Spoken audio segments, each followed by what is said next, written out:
Tengok gambar kami di sana.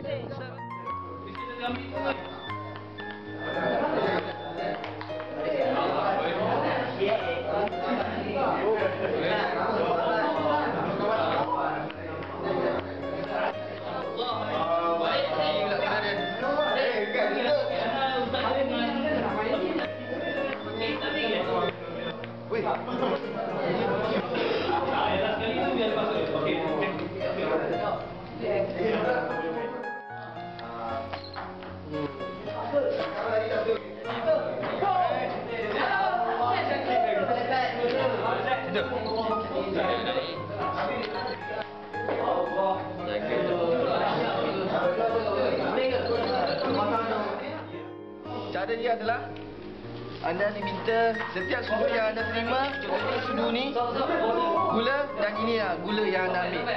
Berapa ni? Kalau kita ikut ni, inilah gula yang anda ambil nanti. Okey? Lepas tu begitu juga dengan kopi. Kalau kopi dapat sudu ni, kena ambil sudu ni juga. Okey? Ataupun ni.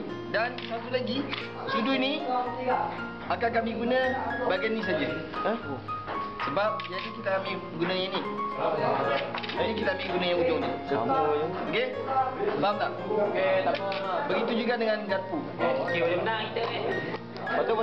Takut okey. Sampai cepat. Maksudnya ambil dulu nombor. Tak, dia kena tukar nombor. Okey, Tasha please. Okey, format dia.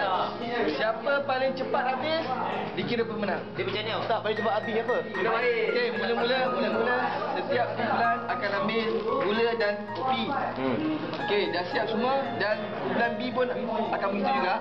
So nanti orang yang pertama antara kumpulan A dan kumpulan B akan mula dengan satu.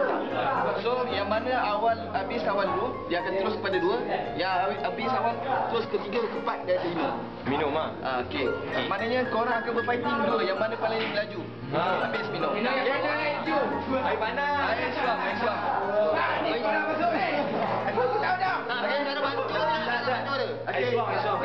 Bagi panas. Lima. Gelas. Satu. Gelas.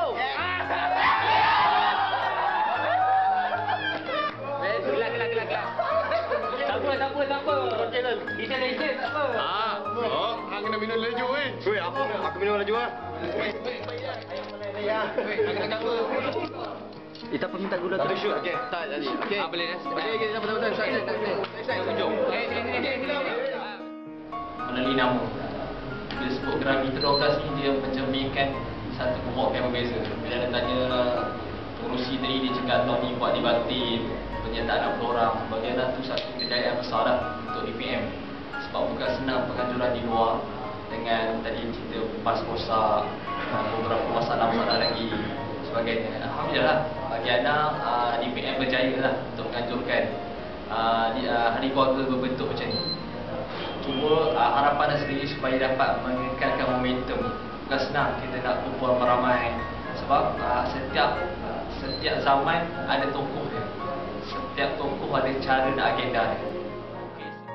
Dan juara julung-julung kalinya untuk